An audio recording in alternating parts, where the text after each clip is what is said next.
Fevereiro de 2021, longos 9 anos depois do início da carreira, depois de uma longa saga de altos e baixos no pessoal e no profissional, a Madison Beer finalmente lançava seu álbum de estreia, chamado Life Support, no português Suporte de Vida, experimentando vários estilos diferentes e abordando assuntos às vezes até bem pessoais. Eu sou fascinada por esse álbum, pra quem me acompanha não há dúvidas disso, mas eu nunca vi um único vídeo no YouTube, pelo menos no Brasil, se aprofundando nele. E ele é um álbum bem interessante da gente analisar mais a fundo. Então não te preocupa que eu tô aqui pra isso. Ana Lu tá aqui pra dar voz àqueles artistas que mereciam mais e não tiveram. Já pega uma água que o vídeo é longo e hoje a gente vai então analisar o Life Support da Madison Beer. Lembrando que eu sou Ana Lu e se tu gosta desse conteúdo do melhor e o pior do mundo pop, principalmente na música, já te inscreve aqui no Ana Lu TV pra não perder nada. Já vou avisando que a gente vai entrar em assuntos bem pesados, já deixar um alerta aqui, principalmente relacionado à saúde mental, porque o Life Support é baseado em episódios de depressão profunda que a Madison Beer teve, além dela lidar com um transtorno de personalidade borderline que ela estava escrevendo na época que ela foi diagnosticada. No álbum, ela também aborda temas como luto, desgosto, decepções amorosas, a indústria musical e o fato de ser uma pessoa pública desde muito nova, que afetaram o psicológico dela. O meu álbum prometi a mim mesma que essa seria a minha hora de expressar honestamente como estou me sentindo. Eu poderia finalmente contar minha história do jeito que eu queria e tocar em assuntos como medicamentos que são prejudiciais para jovens adultos, os quais eu fui submetida, e as coisas reais sobre as quais eu nunca fui capaz de falar, disse ela. Antes da gente entrar de fato no álbum, eu acho que é interessante recapitular a letra de Dear Society. Se eu não me engano, foi a última música que ela lançou antes dos singles do Life Support, lá em 2019. Aqui ela claramente pede por ajuda e já se abre sobre alguns problemas, como que a mídia e a sociedade fizeram com ela enquanto uma adolescente já figura pública. Porque se tu assistisse o meu vídeo analisando a carreira dela, tá aqui, se tu ainda não visse, ela foi descoberta lá com 12, 13 anos e desde então ela já ficou famosa. Isso afeta muito a nossa cabeça. A nossa não, né? A dela. Tenho 21 anos desde os 17, graças a todas as revistas de beleza. Às vezes eu só quero gritar e quebrar a minha tela do celular. Ela também chama atenção pro vício na internet, que querendo ou não hoje praticamente todo mundo tem, que é uma coisa que vai degradando a nossa saúde mental, não dá pra negar. Ao mesmo tempo, ela sabe que é muito difícil tu abrir mão disso, porque como parte da sociedade tu tem que estar ali sabendo o que tá acontecendo o tempo todo. Dietas que eu não deveria tentar parecem suicídio social. Você faz mal pra minha saúde, eu provavelmente deveria buscar ajuda. Não consigo me controlar, sou viciada nesse inferno. E então, mais pro final, ela traz um recado meio que como uma carta diretamente para a sociedade. Querida sociedade, você me empurrou ao limite, então aqui vai um pouco de clareza. A verdade é que você é a única que está sempre lá para mim, com a minha dose diária de internet e todas as coisas que eu deveria abandonar, mas não consigo. Contextualizei, a gente já vê que aqui ela tava com alguns problemas, já tava analisando algumas coisas. Vamos, enfim, pro Life Support. A faixa The Beginning, ou seja, o começo que abre o disco, não tem nenhuma letra, é só ela apresentando vocais poderosos, provavelmente pra mostrar que ela tá abrindo o álbum e que dessa vez ela já tá madura o suficiente ou até preparada pra surpreender o público, pelo menos eu interpreto assim. Em seguida, a primeira letra, de fato, é a música Good in Goodbye, ou seja, bom em adeus, numa tradução literal. Aqui ela ainda traz um tema simples de dar um ponto final pra uma relação que não andava bem.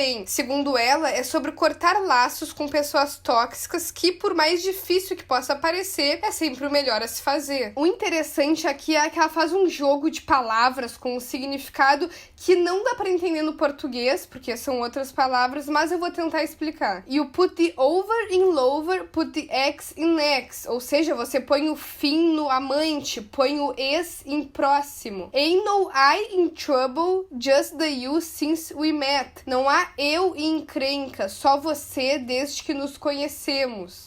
I de eu no inglês, ela também faz um trocadilho como se fosse a letra I e you como se fosse a letra U. Realmente a palavra trouble em inglês só tem não um I. Espero que tenha dado pra entender. No videoclipe, que é cinematográfico, ela luta com si mesma, representando dois lados da cabeça dela. Pelo que ela falou em entrevistas, a música tem vários sentidos e não é necessariamente sobre um relacionamento amoroso.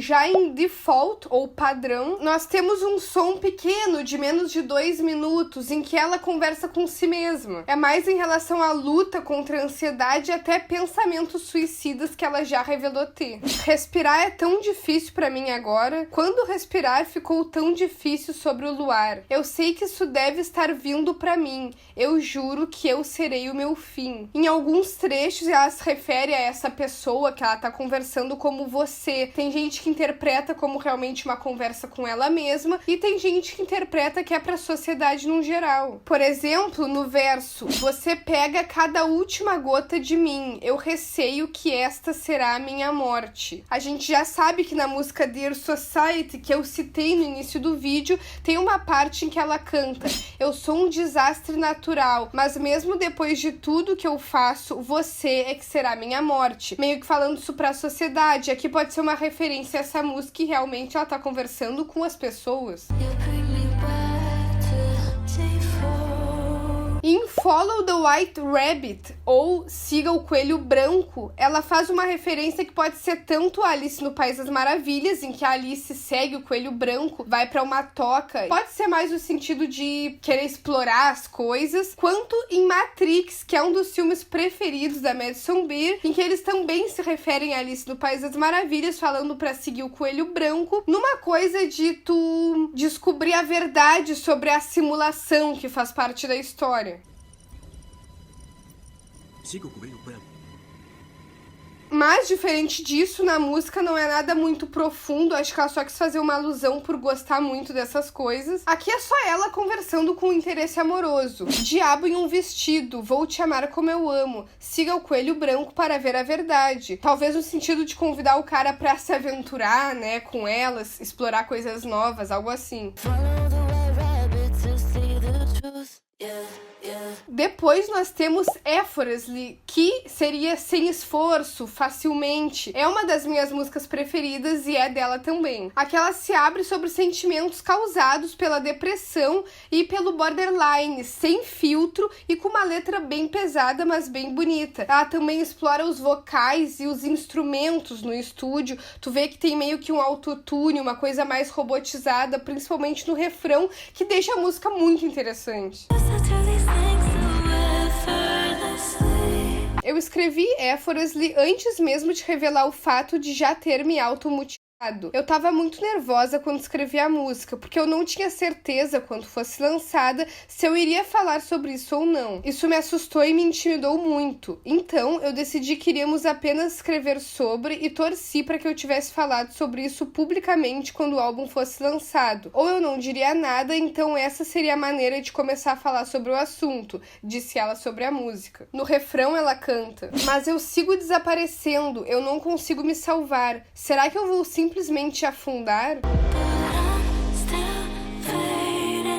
Aqui ela descreve a sensação de uma crise de depressão ou até mesmo de ansiedade. Então eu prendo a respiração para respirar, me machuco para que eu sinta. Costumava fazer essas coisas tão facilmente de alguma forma. Aqui ela fala da solução que ela encontra para essa falta de sentimentos, que é se machucar para que ela possa sentir algo, né? A automutilação. E ela faz uma observação sobre como antes era tão mais fácil fazer coisas como respirar ou sentir emoções antes de ter tudo isso.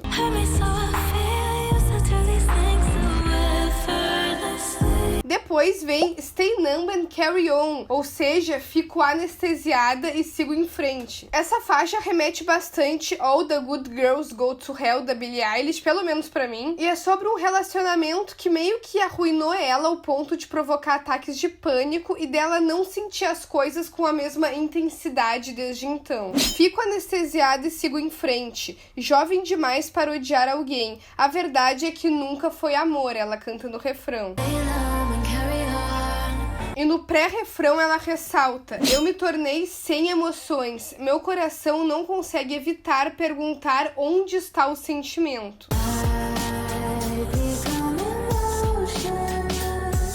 gosto tanto dessa música, mas eu acho a letra muito legal. Agora vamos falar de Blue, que também é uma das minhas preferidas, porque eu acho essa música muito poética e me remete muito às músicas da Lana Del Rey. É bem sobre um amor intenso, até mesmo perigoso, que no fim ela sabe que nunca teria dado certo. Blue em inglês é azul, né? Mas também é associado lá com o sentimento de tristeza, e aquela meio que brinca com esses dois sentidos, comparando também a outras cores. Em uma parte ela canta: nós éramos como um pôr do sol na Califórnia, destinados a acabar a qualquer minuto. Me livrar de você deve ter sido a melhor coisa que eu já fiz.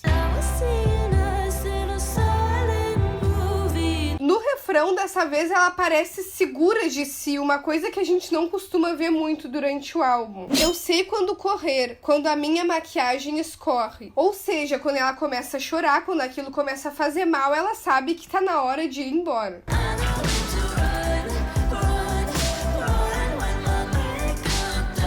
Agora tem o interlude, né, que também é uma coisa curtinha, onde ela abusa do autotune, e eu acho isso fantástico. Fica uma voz bem robótica do início ao fim. Não quer dizer que ela não saiba cantar, ela usa muito do autotune, dessas coisas mais eletrônicas durante o álbum. Não quer dizer que a voz dela seja ruim, né, tem gente que usa pra isso, mas a gente vê em outras faixas, ou até mesmo no ao vivo, que ela sabe muito bem cantar e que a voz dela é linda. Só que isso é uma questão de estética e de seguir a história do melhor jeito, de apresentar a história do melhor jeito. Eu acho que ficou muito legal. Enfim, aqui ela tá falando de um cara que tá meio confuso, não sabe direito o que quer, e que ela não tem tempo pra isso. Também ela se mostra melhor resolvida. Não vou enlouquecer com você, não vou chorar outro oceano por você. Uma nova mulher.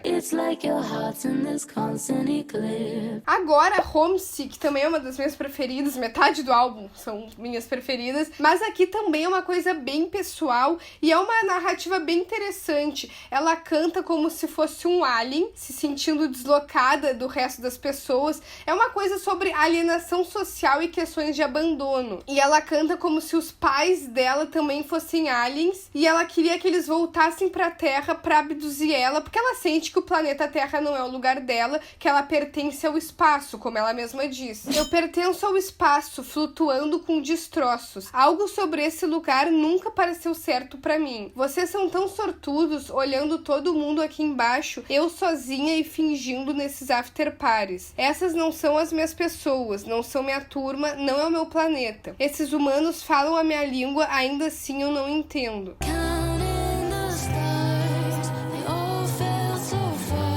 A música ainda termina com um trecho de Rick and Morty, que é uma animação que quem é fã sabe que ela é fascinada. Num episódio da segunda temporada, se eu não me engano, que o Rick constrói um mini-universo pra consertar alguma coisa. Rick, take us home now. All right, fine, Morty. É uma forma de dar uma animada no álbum antes da melancolia de Selfish, que foi o maior hit, se eu não me engano, do disco. Selfish é uma balada melancólica, uma coisa mais puxada pro pop, sobre um companheiro egoísta que não consegue se entregar completamente ao relacionamento. As teorias dizem que a música é pro Zac Bia, que agora até o nome dele tá um pouco em alta, porque dizem que ele tá agora ficando com a Olivia Rodrigo. Garoto, você é uma causa perdida, agora seu nome está arriscado. Como você vai consertar isso? Você nem consegue consertar a si mesmo. Tudo que você faz é mentir. Por que você é tão geminiano? Amor, de quem você está fugindo? De mim ou dos seus problemas? Você sabe que nunca vai resolvê-los. Você nem se conhece. Detalhe, Zac Bia é realmente geminiano. A próxima é Sour Times. É uma música um pouco mais animada, inspirada no soul do Tame Impala, que é uma banda que ela curte muito, sobre homens que tentam tirar vantagem da vulnerabilidade mental dela nos piores tempos, escritos por ela como Sour Times, tempos azedos na música, pra tentar algo, né? Pra ser sincera, estou arrancando o curativo, porque eu não quero que você pense que meu coração está na equação. Não estou nem no meu perfeito juízo e você acha que isso é um sinal verde. Isso não parece certo. Eu não sei que música minha que você ouviu que te fez pensar que eu vou passar a noite com você, garoto. Pegue leve. Não vou passar a noite com você nesses tempos azedos. Agora as duas que seguem são músicas mais pop chiclete, que grudam na cabeça, que não tem uma mensagem tão profunda, que são Boy Shit e Baby. Não me leva mal, gosto muito das duas, principalmente dos videoclipes, são maravilhosos. Eu acho que ela entregou muito em videoclipe nessa era, e a gente sabe que ela gosta desse processo criativo, ela ataca de diretora em vários videoclipes dela. E Baby foi uma música que em seguida que lançou, eu ouvia literalmente todos os dias. Boy Shit é um pouco mais agressiva, ela xinga um cara babaca com quem ela não quer mais se relacionar, e pra surpresa de todos, no videoclipe, que foi antes dela divulgar mais sobre o álbum, tem uma parte que é um easter egg que ninguém notou, mas ela botou a tracklist do álbum e o dia que ele seria lançado. Ninguém notou isso. Em inglês, bullshit é besteira ou bobagem. Aí ela faz um trocadilho com boy, que é garoto, e aí fica boy shit, que seria besteiras faladas por homens. Baby é uma coisa bem farofa, até mais Ariana Grande, assim, destoa do resto do álbum, eu diria, que ela tá bem confiante, sexy, segura de si, falando com um cara, que quer passar a noite com ele, blá blá blá.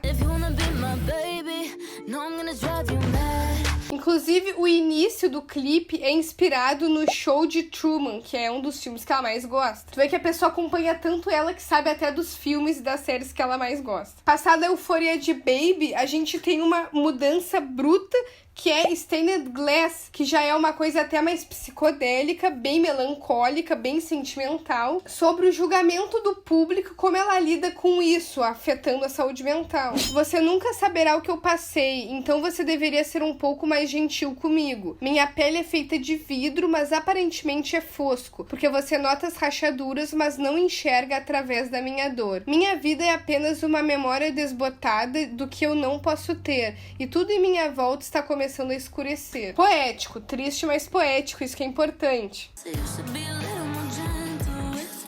Já nos aproximando do final, temos outra letra triste e poética, que é Emotional Bruises, ou seja, hematomas emocionais, também falando de uma decepção amorosa, na verdade de um relacionamento meio tóxico, em que ela reconhece que tá presa num ciclo vicioso. Ela sabe que faz mal, se afasta do cara, mas sempre acaba voltando. A importância dessa música é que aqui ela finalmente fala o título do álbum na letra, Life Support, suporte de vida, inclusive 2 vezes, já vou falar mais disso. Como eu ponho isso em palavras? Estava prestes a descrever essa carta, mas seriam só palavrões em letras cursivas. Você provavelmente merece isso, mas seria tão impessoal, deveria te dizer pessoalmente. Espero que não te machuque, mas eu já fui machucada por você. A verdade é que tudo que você faz é me deixar com hematomas emocionais.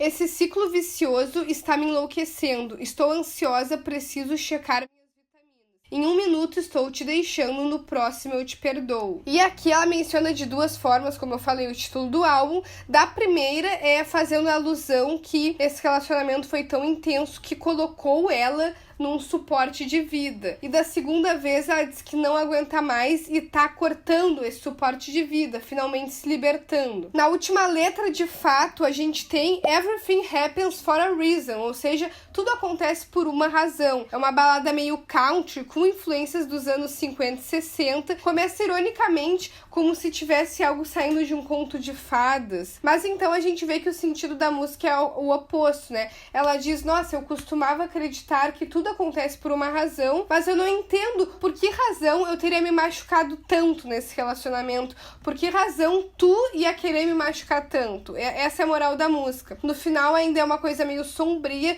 porque ela dá a entender que mesmo assim ela nunca vai conseguir superar o cara. O encerramento do álbum se chama Channel Surfing, assim como o começo não é bem uma música, é literalmente ela surfando entre canais. Tem várias partes de várias faixas do álbum, parece que tu tá numa rádio pulando. Inclusive ela inclui um pedaço de Dear Society, provavelmente quando ela tava no estúdio fazendo a música. Tu vê que aqui a música realmente se relaciona, eu acertei em contextualizar com essa música. E ela encerra agradecendo as pessoas por ouvirem. É isso, eu fiz basicamente um faixa-faixa, relacionando um pouco com a vida pessoal dela. Não te esquece de comentar aqui o que tu achasse. Mais algum artista, mais alguma música? Deixa o teu like se chegasse até aqui e te vejo no próximo vídeo. Beijos!